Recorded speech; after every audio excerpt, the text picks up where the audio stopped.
Naniniwala ka ba sa miracles o himala? Kung hindi, ang istoryang ito ay para sa'yo.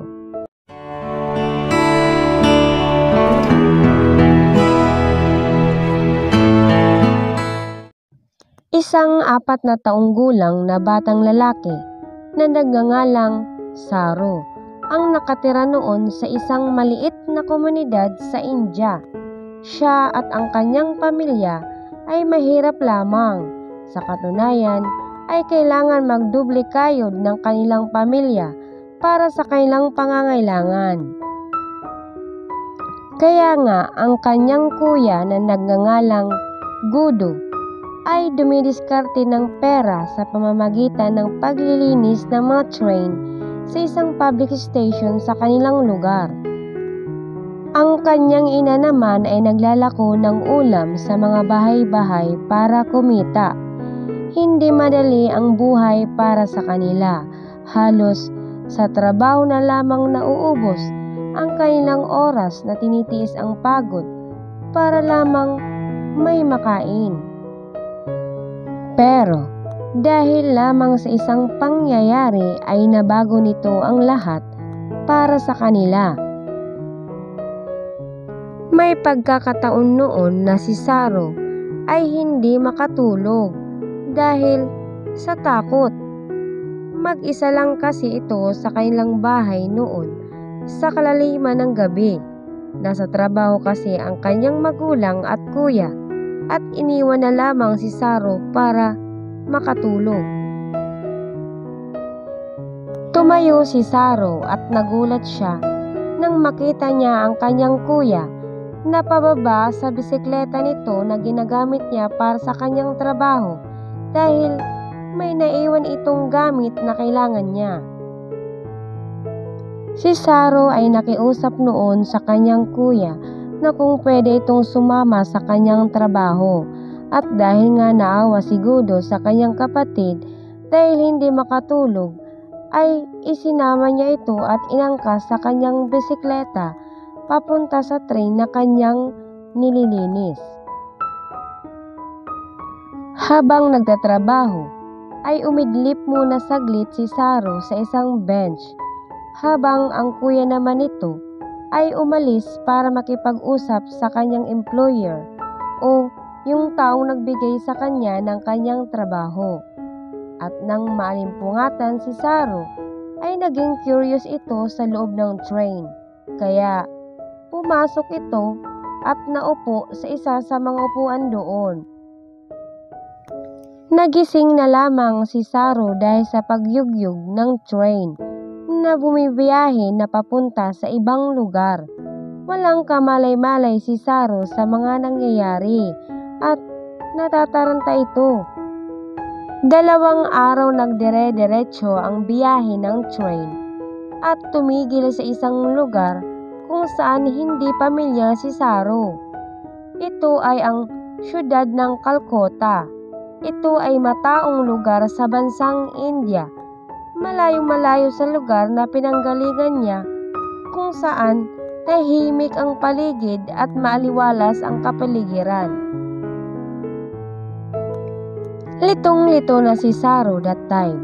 Hindi niya alam kung nasan siya.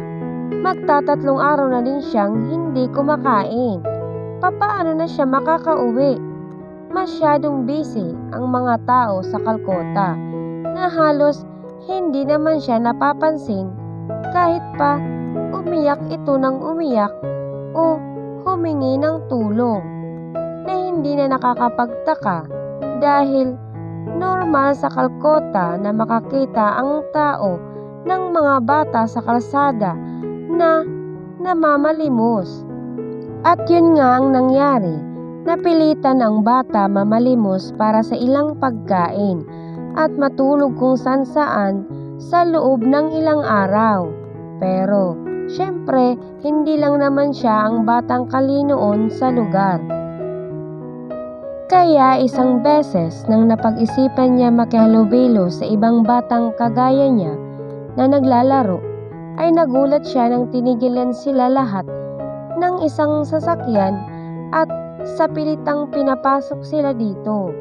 Pero bago pa man mangyari yun, ay nakatakas si Saro at nakatakbo ng mga sandaling iyon.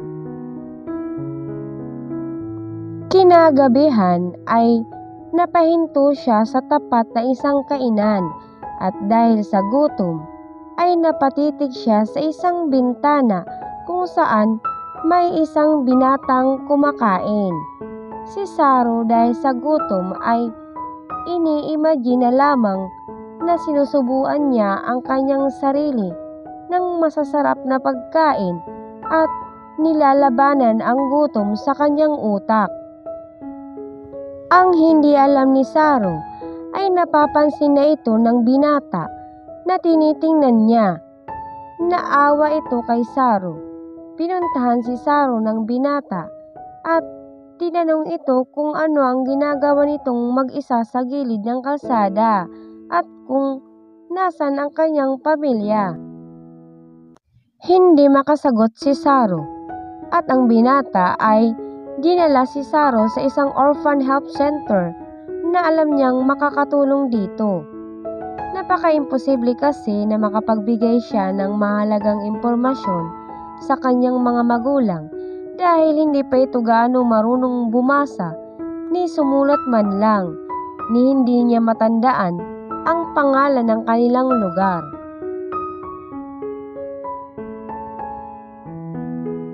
At dahil nga nahirapan ang mga otoridad noon na hanapin ang pinanggalingan niya, ay kinonsidera siya bilang isang orphan at doon na namalagi sa ampunan.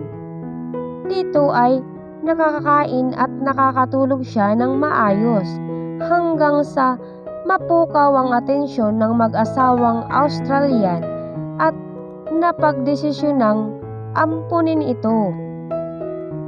Ito ay ang Brearley's family na nakatira sa isang syudad sa Australian state, ang Tasmania.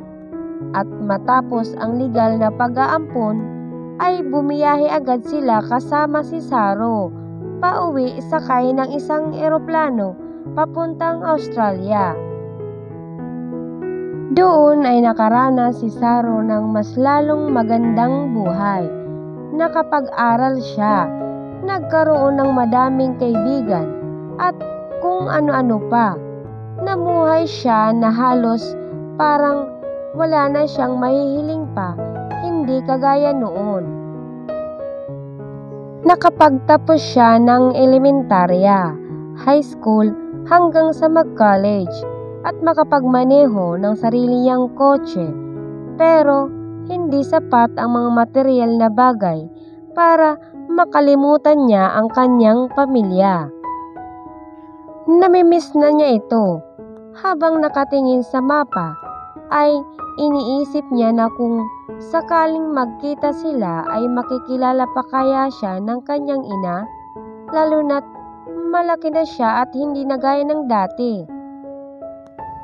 Kaya gamit ang Google Earth ay araw-araw niyang pilit na hinahanap ang lugar nila sa India. Ayon sa kanyang pagkakatanda, araw-araw na halos inabot ng taon ay patuloy pa din niya itong hinahanap, kakasunod sa bawat daloy rail station sa India. Hindi din iyon ganun kadali dahil ang India ay mahigit 10,000 train stations at isa lamang sa 10,000 na iyon ang kailangan niyang mahanap. Pero dahil sa effort at walang tigil na paghahanap, ay nakita din niya ang kanyang lugar ayon sa kanyang pagkakatanda na saktong-sakto sa kanyang iniisip. Ang lugar ay tinatawag na Ganeshli at walang pag-aalinlangan ay nagpaalam ito at bumiyahe papuntang India para sa kanyang pamilya.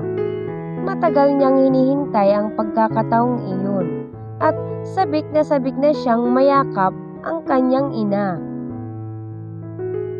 Pagkadating ni Saro sa nasabing lugar, ay napaisip siya kahit papaano.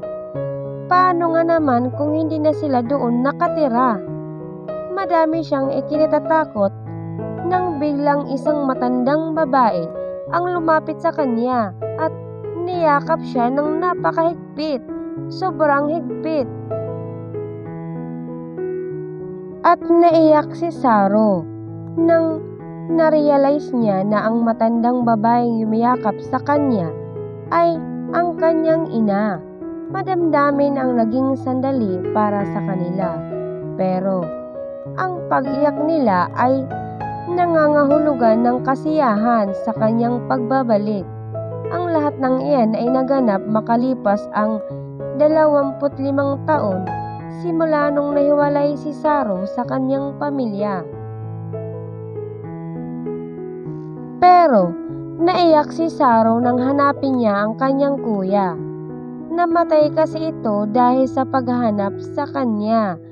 Nung gabi daw kasi na nawala siya, ay hinanap siya ng kanyang kuya na si Gudo. At nung mapansin nito si Saro sa loob ng train, sa bungad ng upuan, ay saktong umandar ito, dahilan para tumakbo siya ng mabilis hanggang sa aksidenteng mahulog siya at mapailalim sa train. Madaming nagsasabi sa mga kaibigan ni Saro na imposibleng matagpuan nito ang kanyang lugar, lalo na hindi niya alam ang pangalan nito.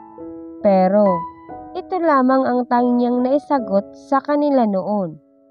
Kung gusto mong makita ang isang bagay, huwag ka lang magsawang hanapin iyon at tiyak na mahahanap mo iyon dahil sa iyong pagsisikap. Matagal din na-miss at nag-alala ang ina ni Saro sa kanya at ngayon ay maligaya na siya na makitang ayos ito sa kanyang buhay. Matapos iyon ay halos 3 sa isang taon kung dumalaw si Saro, maging ang pamilyang umampun dito sa India para ito bisitahin. Naging maayos ang lahat sa bawat isa. Ang tanging pinanghawakan ng ina ni Saro ay ang paninindigan sa Diyos na dadating din ang panahon ay babalik din ang kanyang anak at naganap ngayong makalipas ang 25 taon.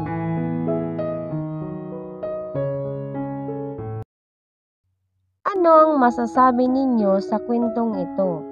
Sana ay nagustuhan ninyo at may natutunan po kayo sa kwento nating ito. At dito na po nagtatapos ang ating kwento. Sana po ay may natutunan kayo sa kwento nating ito. At ito ang Teacher Josie's Story. Maraming salamat po.